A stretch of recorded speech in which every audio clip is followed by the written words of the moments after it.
David, welcome again to South Africa. Thank you.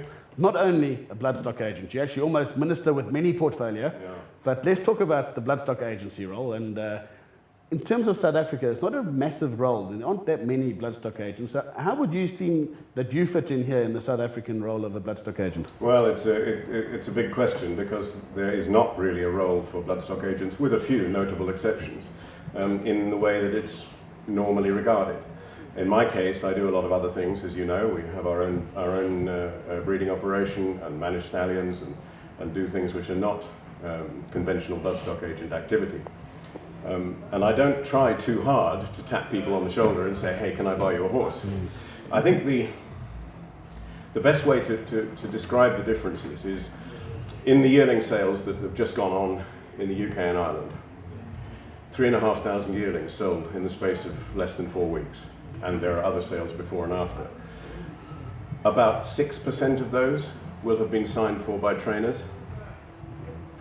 All the others are signed for by Bloodstock agents, consultants, whichever you prefer. Consultant is the term used more often now, purely because agents got a connotation, especially here. And racing managers, who are doing an enormous amount of the legwork and the research that is necessary into a catalogue before it all starts. But I think if you're serving a client, especially on a budget, then you need to know that catalogue more or less completely, because you'll say, well, hey, hang on a minute, look, this hasn't got much pedigree, or this has got a beautiful pedigree but has got a fault, you know, we can work with it. And you just need to do all the background research. You mentioned figures around 6% of trainers might sign for horses in the UK. Here it's probably the opposite. It's probably 95% would be trainers, and then the odd Bloodstock agent, and then obviously the odd racing manager. How do you reverse that trend, and how do you start maybe thinking about getting that trend reversed here? I think the sales program is acting in the direction of getting that reversed. I mentioned just now that 3,500 yearlings or whatever it is were sold in the space of less than 4 weeks with a few extras either side. And that is the yearling selling season. A couple of months, plus or minus. That is not the case here. We're selling yearlings for 8 months here, spread across 8 months. Now, that is a tremendous strain, both on the producers at home and on trainers, if it is the trainers who need to attend the sales, or most of them, and to do their own looking. How on earth do you do that, spread across two-thirds of the year? I think there's also a psychological aspect, or a habit aspect, partly because Bloodstock agent, some people often say it unkindly. You're a Bloodstock agent. You know. Now, it may be because they've got elephantine memories of rip-offs 20, 30 years ago, and they haven't recovered from that. But nevertheless, there is that sort of a bias against. There's also trainers who will take the view that they need to see everything themselves. And this is a big contrast, because in effect that makes trainers the Bloodstock agents. And if they do all the research into the catalogue and all that sort of thing, well, fine, if they've got time to do it. But have they got time to do it? I work with trainers in the UK who say, well, you deal with the sales. My owners would kill me if I would spend time loafing around at the sales. Or a trainer will say, why should I look at 200 brown horses when I'm only going to like one of them? Go and buy me something. The question then goes, if you were Allan Bloodlines in South Africa, who would your target market be to be agent for? Directly for the owner or for particular trainers? Both. I think particular trainers who have either come to realise or automatically think that the drain on their time attending all these sales over such a period of time is too much. You know, they should be at home training the horses kind of situation, or they would prefer to, because after all they're trainers. That's what they're good at. So there will be some trainers like that. And then you come to some kind of happy medium when maybe the trainer can come to the sale late on, and if you're the trainer, I've said, look, let me and my team go through this lot. I know what you like and don't like, or you've told me what you like and don't like, and then we'll come up with a shortlist, and you can come and have a look and see what you think, and it will save you all that legwork. Or, as happens overseas, a Newmarket trainer says to me every year, I'm not going over to that sale in Ireland, you love it, go and do it. Just send me 2 horses, please. not by that, and that. Otherwise, I don't want to know. I'll see them when they come off the truck. But as to the owners thing, being an agent for owners, that's a huge subject here, because we have to look at expanding the ownership base somehow, and that becomes a marketing exercise. Let me just ask you one more question now. The one benefit of you representing an owner is if an owner isn't sure which trainer he would like to actually send a horse to, or maybe which province he'd like to race from, at least going the agent route, you've bought yourself time, especially in the yearling market. You've bought yourself time to be able to, well, let's send this to a spelling farm, let's give it some thought, and then you actually got an opportunity to look through what's available, what probably best suits your needs. And it must be a nice perk that rather than, to a degree, having the trainer saying, well, I want you to buy this horse, and then one owner is getting approached from 15 different trainers. I think that's entirely right. It's a question of relationship and which comes first.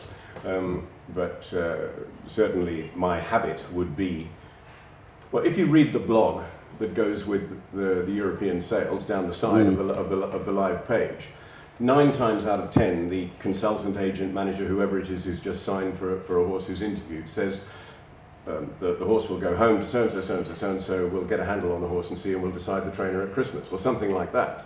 And that process is very much part of the scene there, and could be, as an aid to owners. Owners can meet trainers beforehand, and whether it's before the sale or later on after the sale, and do exactly as you suggest. And it is a sort of buffer situation. That is, if the Bloodstock agent is going to continue to manage the situation. Because that's what, if I could put it this way, makes us different, is that more or less every yearling I buy in the Northern Hemisphere, I'm going to manage through its career. And then, your neck's on the line for a start. Whoops, I didn't get that one right, and you're going to suffer. You can't walk away and just take the commission and say, thank you very much, get on with it. I think in conclusion, that's probably the way to go then, because every Bloodstock agent is only as good as the yearlings and their performance is going to show them on the track. Yes. Allan Bloodlines, what would you say your percentages are like? We run more or less exactly 75% of selections win. Obviously the black type percentage is considerably smaller, especially as we're often buying on a budget.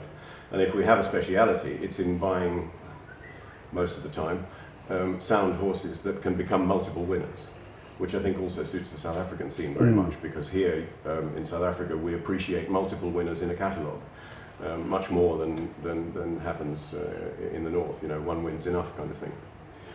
So about 75% win something, which is well over double the industry average. Okay, if people are saying, well, you're a UK-based Bloodstock agency. How does David Allan know about South African pedigrees? But I think the duration that you've now been involved in the South African industry, and you can elaborate on that, it's been quite some time that you've been involved here. Yes. Well, of course, you never know everything. And the key in this business is if you don't know, you ask. And I think perhaps we need a lot more of that, shared information, if you like. But I spend about half my time in South Africa. I use the word we when we're talking about South Africa, and I'm not putting it on. Excepting in rugby quarterfinals. Well, yes, rugby quarterfinals. That was. But more of a you and I. I didn't think Wales B would get that close. David, if guys wanted to get in touch with you, you've got a website? Yes, certainly. Yes, allanbloodlines.com. Very simple, and Facebook and Twitter and all those sort of things. My South African cell phone is on all the time wherever I am. My accent changes slightly in the UK. My PA looks at me a bit surprised when I say things like now, and is it, when I'm talking to you or somebody else and I'm sitting at home. I think we communicate all the time. And the fact that Yoshi, my wife, and I are so deeply involved in our own brood mares and managing other people's mares on a continuing basis, quite a lot of them, it takes you fairly deeply into the pedigree, South African pedigree scene. Brilliant stuff. Well, as always, great that you could join us on the show. And that's David Allan, Allan Bloodlines. If you are looking to get involved in racehorses, either in the management sphere or in the purchasing and the applying and appointing of an agent, Allan Bloodlines is certainly here in South Africa too, and we certainly look forward to catching up with him on a new show in the not too distant future. It's a beautiful summer's day with the majestic Stellenbosch Mountains towering over the field. They're all set and away they go in the Lanzerac Ready to Run Stakes. As the field makes their way down Lanzerac's Oakline driveway, they enter the gateway to the luxurious hotel and spa. Zambezi River hits the front in the closing stages as they approach the Cape Touch Manor House, and Zambezi River wins it. A classical victory before the Cape Touch Manor House, the heart of the hotel. The 2.5 million rand Lanzerac Ready to Run Stakes, presented by Cape Thoroughbred Sales, Kenilworth Racecourse, Saturday 21 November.